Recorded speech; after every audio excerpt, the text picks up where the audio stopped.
السلام علیکم۔ آج بروز بدھ 20 ستمبر RFI بلیٹن کے ساتھ میں ہوں نورین چودھری۔ سب سے پہلے ہیڈ لائنز۔ پائیدار ترقی کے اہداف کے حصول کے لیے کمزور ملکوں کو وسائل فراہم کرنا ہوں گے۔ اقوام متحدہ کے زیر اہتمام ترقیاتی اہداف سے متعلق لیڈرز ڈائیلاگ میں وزیر اعظم انوار الحق کاکڑ کا خطاب۔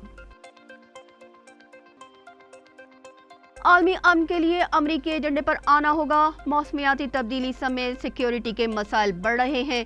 عالمی برادری امریکہ کا ساتھ دے، صدر بائیڈن کا اقوام متحدہ میں خطاب۔ جنرل اسمبلی اجلاس میں ترک صدر نے اپنے خطاب میں مسئلہ کشمیر کے فوری حل پر زور دیا، جبکہ ایرانی صدر ابراہیم رئیسی کا کہنا تھا کہ مغرب میں اسلامو فوبیا کے بڑھتے رجحانات پر تشویش ہے۔ دنیا کے 5 اہم ممالک کا بھارت کے خلاف انٹیلیجنس اتحاد۔ امریکہ، برطانیہ، آسٹریلیا اور نیوزی لینڈ کا ہردیپ سنگھ نجر قتل کیس میں تشویش کا اظہار۔ بھارت کو انتہائی مطلوب آزاد خالستان تحریک کے رہنما گرو پتونت سنگھ پنو کا کہنا ہے کہ پوری سکھ قوم بھارت سے آزادی چاہتی ہے۔ بھارتی حکومت کی دہشت گردی پنجاب سے کشمیر تک پھیلی ہوئی ہے۔ آرمی چیف کی بروتھا میں کثیر ملکی مشق کی افتتاحی تقریب میں شرکت۔ پاکستان، قازقستان، قطر، ترکیہ اور ازبکستان کی اسپیشل فورسز شریک۔ پاکستانی IT اور بینکنگ سیکٹر میں بھارتی مصنوعات کے استعمال سے مداخلت کا خدشہ بڑھ گیا۔ میل ویئر وائرس کی موجودگی کا امکان۔ وفاقی حکومت کا نوٹس، مصنوعات سے اجتناب کرنے کا حکم۔ IMF نے پاکستان سے اسمگلنگ کی معلومات مانگ لی اور مطالبہ کیا کہ اسمگلنگ کے خاتمے کے لیے اقدامات تیز کیے جائیں۔ اسرائیلی فوج نے بھاری اسلحہ کے ساتھ جنین کے پناہ گزین کیمپ پر دھاوا بول دیا۔ 4 فلسطینی شہید، 20 زخمی ہو گئے۔ ہیڈ لائنز آپ نے ملاحظہ کی، چلتے ہیں خبروں کی تفصیلات کی جانب۔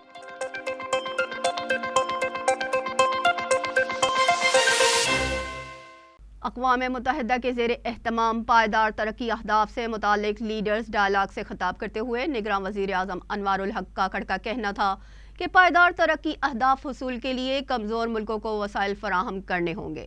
نگراں وزیر اعظم انوار الحق کاکڑ نے کہا کہ گلوبل ڈیولپمنٹ انیشیٹو پر عمل درآمد سنگ میل ہے۔ چین کا بیلٹ اینڈ روڈ اقدام اور CPEC پائیدار ترقیاتی اہداف کے حصول میں اہم ہے۔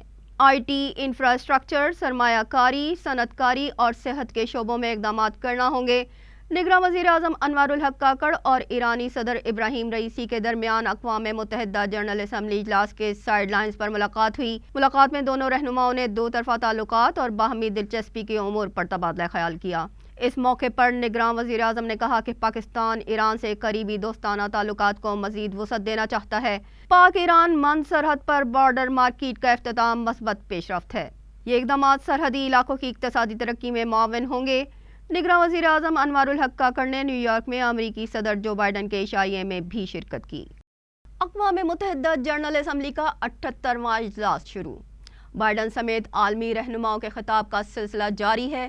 ترک صدر نے اپنے خطاب میں مسئلہ کشمیر کے فوری حل پر زور دیا۔ ایرانی صدر ابراہیم رئیسی کا کہنا تھا کہ مغرب میں اسلامو فوبیا کے بڑھتے رجحانات پر تشویش ہے۔ اقوام متحدہ کی جنرل اسمبلی کا 78واں اجلاس شروع ہو گیا، جس میں 140 ملکوں کے رہنما شریک ہیں۔ افتتاحی تقریب سے خطاب کرتے ہوئے سیکریٹری جنرل اقوام متحدہ انتونیو گوتریس نے کہا ہے کہ امن کے لیے طاقت کے توازن کو درست کرنا ہوگا۔ امریکی صدر جو بائیڈن کا کہنا تھا کہ دنیا بھر میں جمہوریت کو پھلتے پھولتے دیکھنا چاہتے ہیں۔ عالمی تنازعات سے تقریباً 1 ارب لوگ متاثر ہو رہے ہیں۔ امریکہ سب کے لیے محفوظ، خوشحال، مساوی دنیا کا خواہاں ہے۔ صدر طیب اردوان نے اقوام متحدہ کی جنرل اسمبلی سے خطاب کرتے ہوئے کہا کہ دنیا مسئلہ کشمیر کو حل کرنے میں اپنا کردار ادا کرے۔ یوکرین تنازع اور شام کی صورتحال پر بھی تشویش کا اظہار کیا۔ کہا دہشت گرد تنظیموں کو استعمال کرنے والوں سے بیزار ہیں۔ طیب اردوان نے مزید کہا کہ سلامتی کونسل عالمی امن کی ضامن نہیں رہی، بلکہ 5 مستقل اراکین کا میدان جنگ بن گئی ہے۔ ترکیہ فلسطینی عوام کے جائز حقوق کی جدوجہد کے لیے ان کی حمایت جاری رکھے گا۔ ایرانی صدر ابراہیم رئیسی نے اپنے خطاب میں کہا کہ مغرب میں اسلامو فوبیا کے واقعات انسانیت کے خلاف ہیں۔ آزادی اظہار رائے کے نام پر مسلمانوں کے جذبات کو ٹھیس پہنچائی جاتی ہے۔ اقوام متحدہ کو اپنے قیام کے مقاصد کی عکاسی بہتر انداز میں کرنا چاہیے۔ دنیا کے 5 اہم ممالک کا انٹیلیجنس اتحاد بھارت کے خلاف ایک پلیٹ فارم پر آ گیا۔ امریکہ، برطانیہ، آسٹریلیا اور نیوزی لینڈ نے بھی نجر قتل کیس میں کینیڈا کی جانب سے تحقیقات کے مطالبے کی حمایت کر دی ہے۔ پانچوں ممالک نے نجر کو قتل کرنے کے الزامات انتہائی سنجیدہ قرار دے دیے۔ کینیڈا نے بھارت کے ساتھ مجوزہ بھارتی معاہدے پر کام روک دیا ہے۔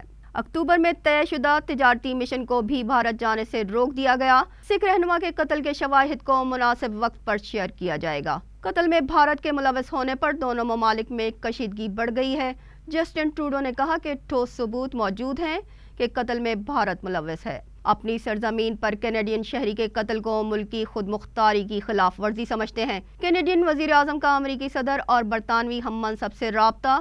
ٹروڈو نے امریکی اور برطانوی حکام کو بھارتی کارستانی سے آگاہ کیا۔ وائٹ ہاؤس کی ترجمان ایڈرسن واٹسن کا کہنا تھا کہ کینیڈا میں تفتیش کا عمل آگے بڑھنا اور مجرموں کو انصاف کے کٹہرے میں لانا بہت اہم ہے۔ امریکہ اپنے کینیڈا کے شراکت داروں کے ساتھ مسلسل رابطے میں رہتا ہے۔ برطانیہ حکومت کے ترجمان نے کہا کہ کینیڈین وزیر اعظم کے الزامات سنگین ہیں۔ اس معاملے پر کینیڈا سے مسلسل رابطے میں ہیں۔ آسٹریلیا کی وزیر خارجہ نے کہا کہ بھارت کو اعلیٰ سطح پر اپنے تحفظات سے آگاہ کر دیا ہے، جبکہ بھارتی سفارتکار کی بے دخلی کے جواب میں بھارت نے کینیڈین سفارتکار کو نکلنے کا حکم دے دیا ہے۔ بھارت کو انتہائی مطلوب آزاد خالستان تحریک کے رہنما گرو پتونت سنگھ کا کہنا ہے کہ پوری سکھ قوم بھارت سے آزادی چاہتی ہے۔ خالستان کی تحریک کا دہشت گردی سے کوئی تعلق نہیں ہے۔ سکھ فار جسٹس کے بانی اور خالستان تحریک کے اہم رہنما گرو پتونت سنگھ پنو کا کہنا تھا کہ شہیدوں کے خون نے سکھوں کی تحریک کو جلا بخشی ہے۔ پوری سکھ قوم بھارت سے آزادی چاہتی ہے، جس کے لیے 1 سے 1.5 لاکھ سکھ شہید ہو چکے ہیں۔ گرو پتونت سنگھ کا کہنا تھا کہ کینیڈا میں قتل ہونے والے ہردیپ سنگھ نجر کو بھارت کے اشارے پر گولیاں ماری گئیں۔ ان کا کہنا تھا کہ کینیڈا کے وزیر اعظم جسٹن ٹروڈو نے سکھوں کے اپنے حق میں آواز بلند کرنے کے حق کو برملا تسلیم کیا ہے۔ سکھ فار جسٹس کے بانی کے مطابق برطانوی وزیر اعظم کا خالستان تحریک کے حوالے سے بیان برطانوی عوام کی ترجمانی نہیں ہے، بلکہ وہ ہندو کمیونٹی کی نمائندگی کر رہے ہیں۔ برطانوی وزیر اعظم رشی سنک نے کہا کہ انہیں ہندو ہونے پر فخر ہے، لیکن میں اس بات کا قائل ہوں کہ اعلیٰ عہدے پر فائز شخص کو کسی ایک مذہب کی تشہیر نہیں کرنی چاہیے۔ انہوں نے کہا کہ خالستان کی تحریک کا دہشت گردی سے کوئی تعلق نہیں ہے۔ گرو پتونت سنگھ کا کہنا تھا کہ ہتھیار اٹھا کر دشمن کو ختم کیا جا سکتا ہے، لیکن ہم 1.5 ارب افراد سے جنگ نہیں جیت سکتے، اس لیے سیاسی راستہ اپنایا ہے۔ بھارت میں خالستان کے لیے آواز اٹھانے والوں کو دہشت گرد تصور کیا جاتا ہے۔ سکھ فار جسٹس کے بانی رہنما گرو پتونت سنگھ پر بھارتی حکومت نے درجنوں مقدمات قائم کر کے ان کے تمام اثاثے ضبط کر لیے ہیں۔ آرمی چیف کی بروتھا میں کثیر ملکی مشقی افتتاحی تقریب میں شرکت۔ پاکستان، قازقستان، قطر، ترکیہ اور ازبکستان کی اسپیشل فورسز شریک ہیں۔ بروتھا گیریژن کے دورے کے دوران chief of army staff general Syed Asim Munir نے مشقوں کے شرکاء سے خطاب کیا۔